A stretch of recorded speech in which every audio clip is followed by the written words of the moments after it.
오늘 우리가 읽은 본문의 말씀 중심으로 나의 멍에를 메고 내게 배우라 라는 말씀으로 함께 은혜를 나누도록 하겠습니다. 예수님 당시에 병들고 가난하고 세리처럼 죄인이라고 무시당하는 그런 사람들 외에 많은 일반적인 유대인들은 예수님에 대해서 좀 관망을 하는 그런 태도를 보이고 있었습니다. 왜냐하면 이 유대 사회의 지도층들이 세례 요한도 거부하고 예수님도 배척하는 그런 분위기였기 때문이었습니다. 예수님은 이것을 비유로 말씀을 하시는데 장터에서 어린아이들이 놀이하는 것에 비유하셨습니다.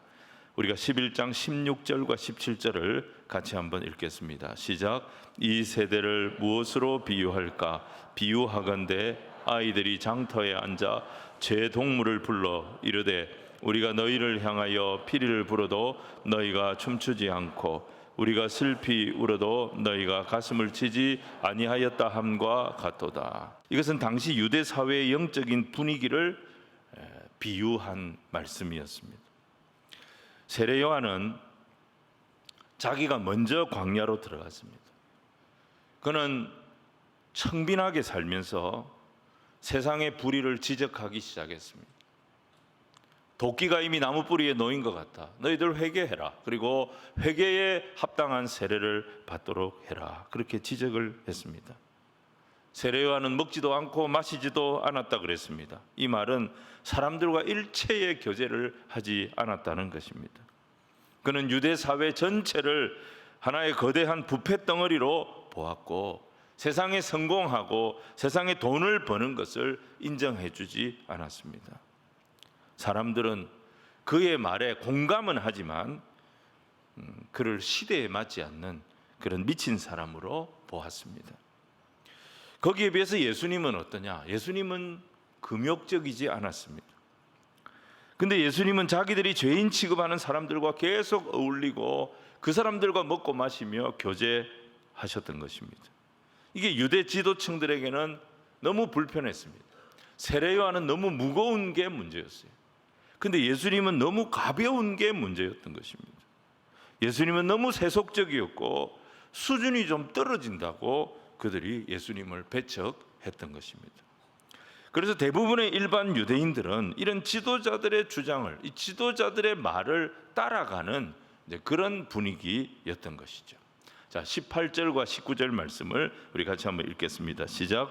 요한이 와서 먹지도 않고 마시지도 아니하며 그들이 말하기를 귀신이 들렸다 하더니 인자는 와서 먹고 마시며 말하기를 보라 먹기를 탐하고 포도주를 즐기는 사람이요 세리와 죄인의 친구로다 하니 지혜는 그 행한 일로 인하여 옳다함을 얻느니라. 여기서 지혜는 그 행한 일로 인하여 옳다함을 얻는다는 이 말씀은 좀 어려운 말씀입니다. 이 말씀의 의미가 뭐겠습니까? 사람들이 입으로는 무슨 말이든지 할 수 있다는 거예요.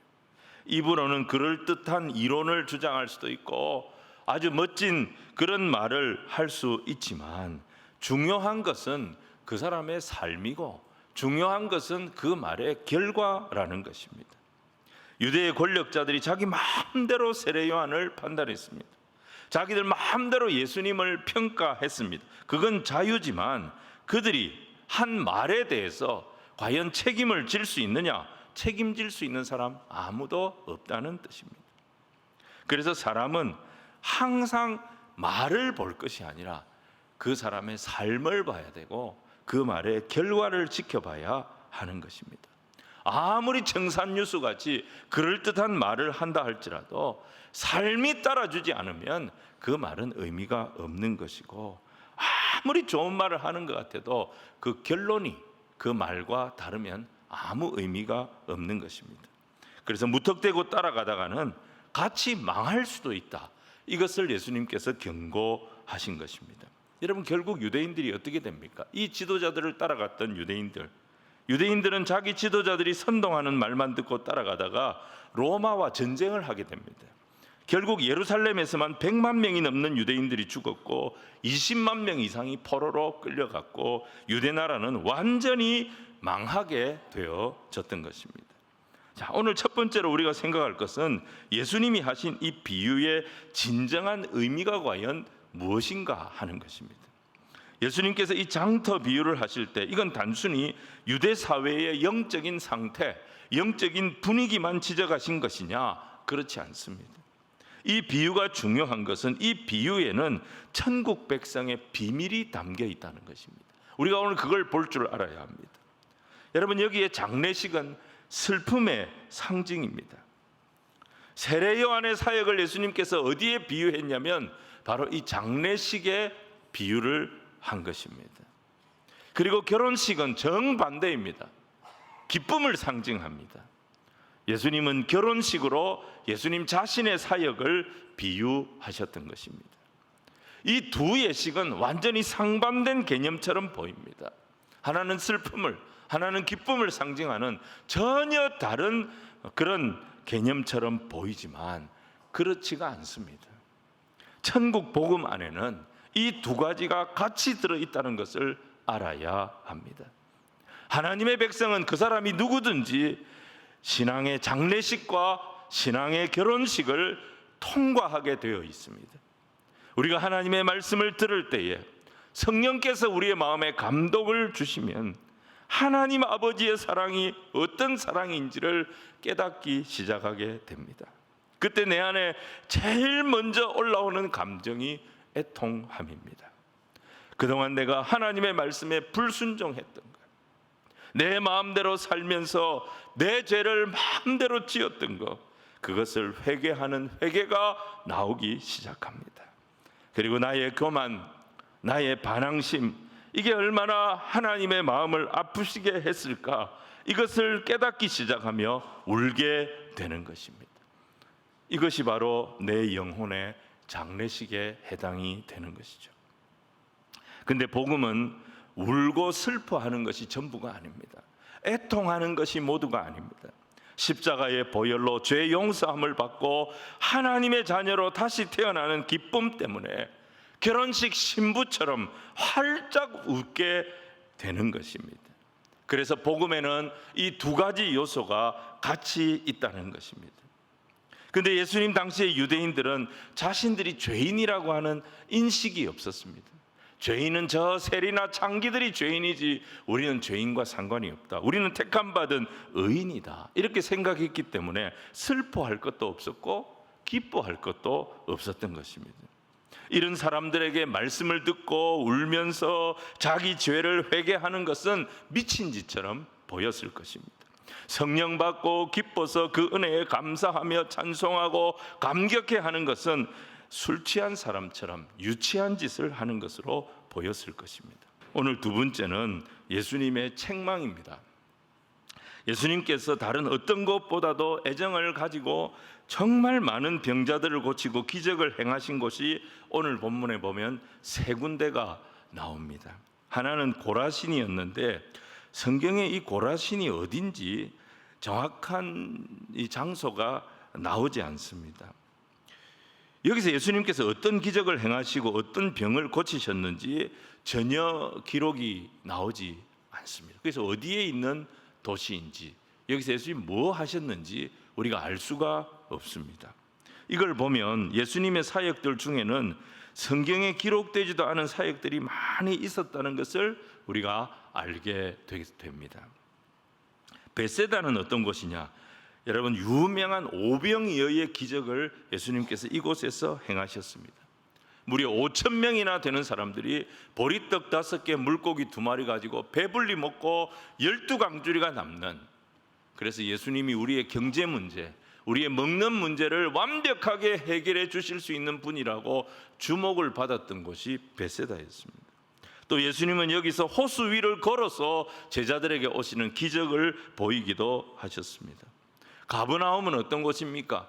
병자들이 이곳에서 그렇게 많이 고침을 받았습니다. 백부장의 종이 고침받았고 중풍병자가 나음을 받았고 베드로의 장모도 고침을 받았고 많은 병자들이 가버나움에서 고침을 받았습니다. 그런데 이 고을들에서 예수님을 하나님의 아들로 믿는 자들이 나오지 않았다는 것입니다.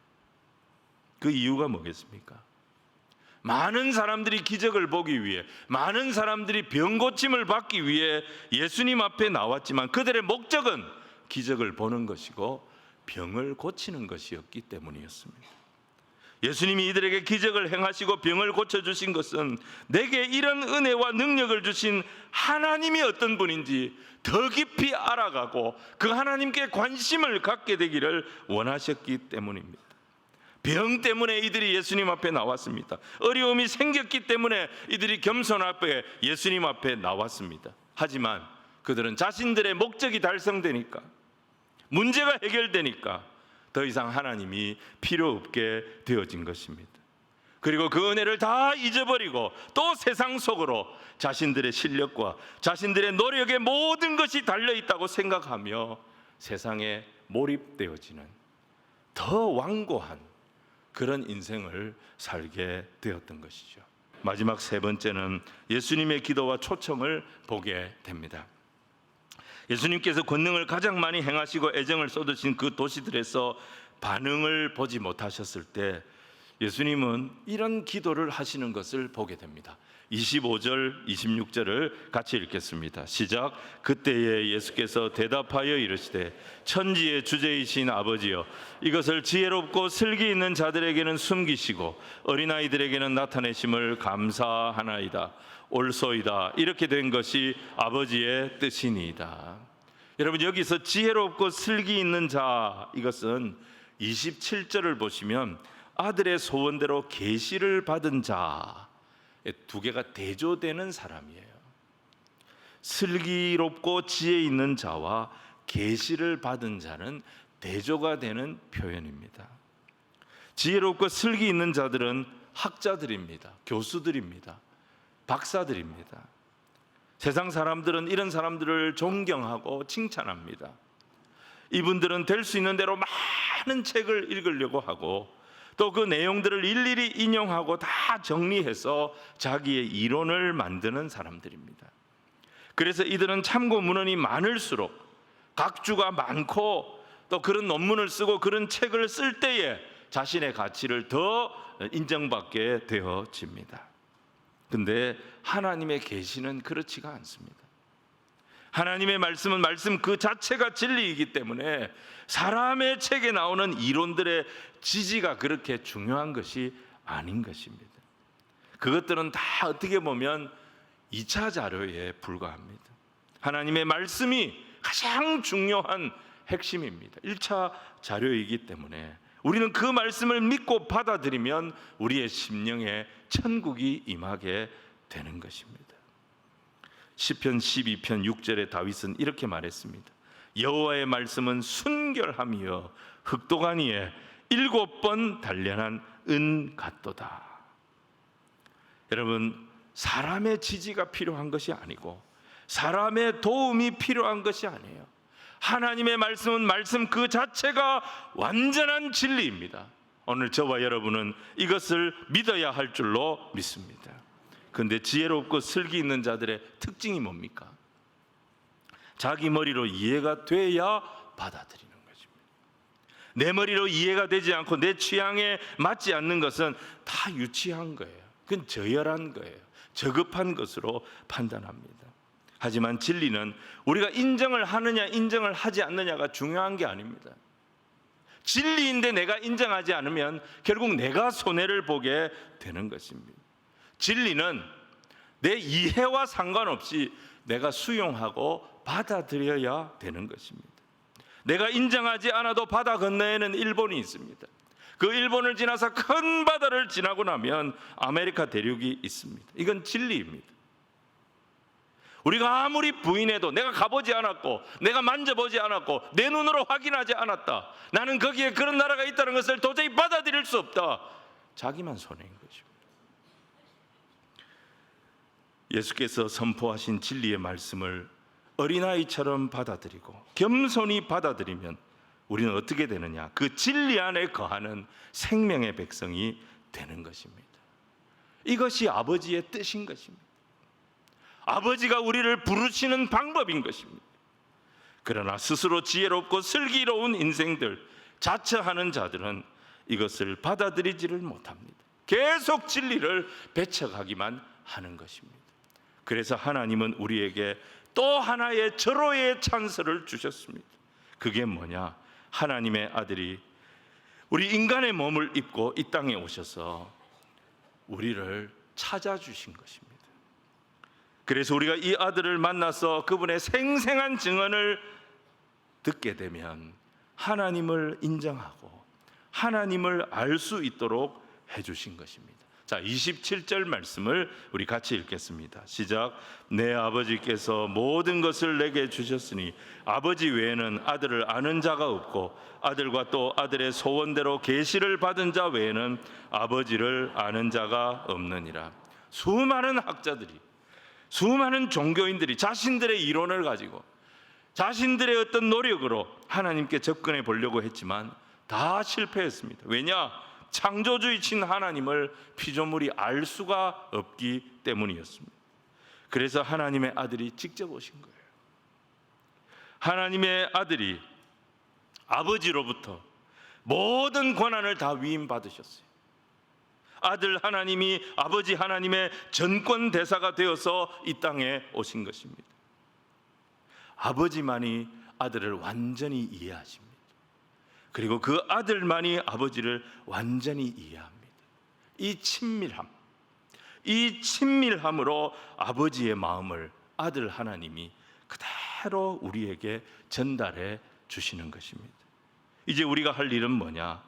이 예수님이 전해주신 천국 복음, 이 예수님이 전해주신 하늘 아버지의 마음을 어린아이처럼 그냥 그대로 받아들이는 것입니다. 그러면 예수님은 천국의 모든 은혜와 천국의 모든 복을 우리에게 값없이 주시는 것입니다. 이것이 바로 새 언약의 시대로 들어가는 비결이라는 것입니다. 이 땅에 오신 하나님의 아들 예수님은 이 세상 모든 사람들을 이 세계로 초청하시면서 두 가지 요구를 하십니다. 첫 번째는 뭐냐? 너의 그 수고하고 무거운 짐을 이제 다 내려놓으라고 말씀하십니다. 28절에 수고하고 무거운 짐진 자라는 것은 우리가 이 세상에서 지고 가는 짐들이 모두 무거운 짐들이라는 겁니다. 우리를 지쳐 쓰러지게 만드는 짐들이라는 것입니다. 우리는 책임이라고 하는 무거운 짐을 지고 이 세상을 살아갑니다. 자녀를 양육하고 연로하신 부모님을 돌봐야 하는 무거운 짐을 지고 이 세상을 살아갑니다. 직장도 우리에게는 짐입니다. 사업체도 우리에게는 짐입니다. 모든 짐이 가벼운 짐은 없습니다. 다 무거운 짐들입니다.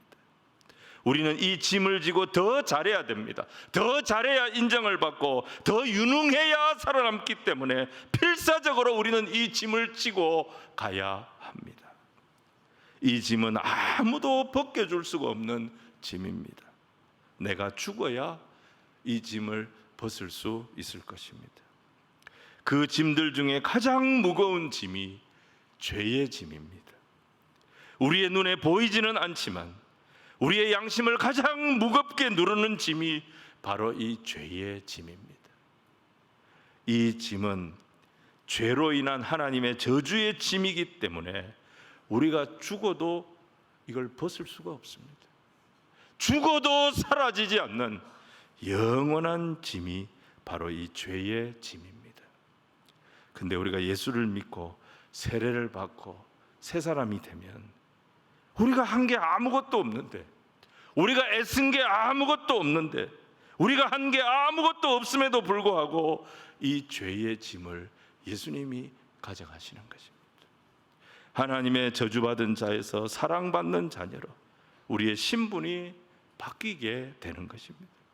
하나님의 아들과 동등한 자격을 누리게 되는 것입니다. 그래서 주님은 우리를 형제처럼 대해 주시는 것입니다. 이제 더 이상 너는 죄인이 아니다. 이제 너는 더 이상 죄의 짐을 지고 가는 그런 죄의 종이 아니란다. 너는 나의 형제란다. 너는 나의 친구란다. 우리를 계속 이렇게 위로하시고 우리를 축복하십니다. 그러면서 두 번째 요구하시는 게 뭐냐? 우리가 너무 오랫동안 죄에 묶여 있어서 우리의 다리가 굳어지고 힘이 다 빠져버렸어요. 그래서 우리가 천국의 영광이 아무리 좋아도 그걸 감당할 수가 없는 거예요. 그래서 예수님과 함께 걷는 재활 훈련을 하자고 우리 예수님께서 우리를 초청하시는 것입니다. 예수님은 절대 과격하게 무리하게 목표를 정해놓고 우리를 몰아붙이지 않습니다. 야, 며칠까지는 너 제대로 걸어야 돼. 며칠까지는 너 뛰어야 돼. 며칠부터는 너 내가 하는 거 다 할 수 있어야 돼. 며칠까지 이거 끝내야 돼. 예수님 그렇게 우리를 다그치지도 않으십니다. 29절로 30절 말씀을 우리 같이 읽겠습니다. 시작. 나는 마음이 온유하고 겸손하니 나의 멍에를 메고 내게 배우라. 그리하면 너희 마음이 쉼을 얻으리니 이는 내 멍에는 쉽고 내 짐은 가벼움이라 하시니라. 여러분, 여기 멍에가 나오는데 유대 지역의 멍에는 소가 끕니다. 소 2마리가 함께 이 멍에를 메고 밭을 갑니다. 우리는 예수님과 함께 멍에를 맬 것입니다. 예수님과 함께 멍에를 메고 예수님과 함께 천국의 영광을 바라보며 걷는 연습을 하는 것입니다. 예수님은 절대 서둘지 않습니다. 급하게 우리를 다그치지 않습니다. 우리의 보폭과 우리의 힘을 아시고 천천히 우리에게 맞춰서 걸어 주십니다. 근데 어떻게 되느냐? 나중에는 예수님과 함께 달리게 됩니다. 그리고 그 뒤에는 독수리처럼 예수님과 함께 날아오르게도 만들어 주시는 것입니다. 그래서 우리에게 필요한 게 뭐냐? 예수님에 대한 신뢰가 필요한 것입니다. 우리 예수님 안에서 하나님을 믿고 신뢰하는 법을 배워야 하는 것입니다. 우리는 지금까지 하나님을 못 믿었어요. 우리는 지금까지 이 예수님을 못 믿었어요. 이 하나님을 믿고 있다가 이 예수님을 믿고 있다가는 세상에서 내가 나고자가 될 것 같았던 것입니다. 그래서 늘 나는 내 생각을 믿었고 사람들이 하는 말을 믿어왔습니다. 내가 잘해야 인정을 받기 때문에, 결과를 내야 사람들이 나를 알아주기 때문에 이 무거운 짐을 지고 쉼없이 조급하게 세상 속으로 나를 망가뜨리고 나를 무너뜨리는 이 세상 속으로 상처받으면서 계속 들어가고 또 들어가며 살아왔던 것입니다. 그런데 예수님은 우리에게 말씀하십니다. 모든 것을 다 잘해야 된다라고 말씀하신 적이 없습니다. 예수님의 멍에는 어렵지가 않고 그 짐은 무겁지 않다고 말씀하셨습니다. 이 말은 무슨 말씀이겠습니까? 다른 거 다 잘할 필요 없다는 것입니다. 결과를 내고 열매를 내야 할 필요 없다는 것입니다. 하나만 잘하자. 하나만 잘하자. 그게 뭡니까? 너와 함께 멍에를 메고 너와 같이 가는 나를 믿는 것이다. 예수님만 잘 믿으면 된다는 것입니다. 다른 거는 그냥 정직하게 하면 되는 거예요. 다른 거는 그냥 성실하게 하면 되는 거예요. 그러면 우리가 지금까지 지지 못했던 무거운 짐도 얼마든지 감당할 수 있는 그런 주의 자녀가 되도록 주님이 인도하여 주시겠다는 것입니다. 여러분, 그러려면 우리가 가진 짐들 그분 앞에 이 시간 다 내려놔야 됩니다. 내 혈기의 짐, 조급함의 짐, 증오의 짐, 염려의 짐, 상처의 짐, 욕심의 짐, 더러운 짐, 부끄러운 짐, 모든 짐을 다 내려놓고 예수님의 멍에를 같이 매는 저와 여러분이 되어야 하는 것입니다. 그 예수님은 그때부터 우리에게 가르쳐 주십니다. 하나님과 친밀하게 교제하는 법, 다른 사람을 용서하는 법, 다른 사람을 사랑하는 법, 아무것도 보이지 않아도 그 속에서 하나님의 지혜를 구하는 법, 하나님께 충성하는 법, 하나님을 기다리는 법, 이런 법들을 천천히 배우게 해 주시는 것입니다. 사랑하는 여러분, 우리 주님은 절대 우리를 몰아붙이지 않습니다. 다른 사람 몰아붙이라고도 하시지 않습니다.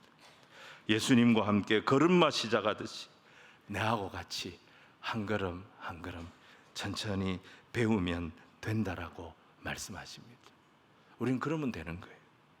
그렇게 하다 보면 걸어가도 피곤치 않고 달려가도 곤비치 않고 독수리가 날개치며 올라가는 새 힘을 얻도록 주님 우리를 인도하여 주실 줄로 믿습니다. 하나님 우리를 이렇게 사랑하시고 예수님 우리에게 이렇게 귀한 설명을 주십니다. 이 하나님의 사랑을 더 풍성히 받아 누리는 그런 주의 백성들 다 되시는 우리 울산교회 성도들 되시기를 주님 이름으로 축원을 드립니다.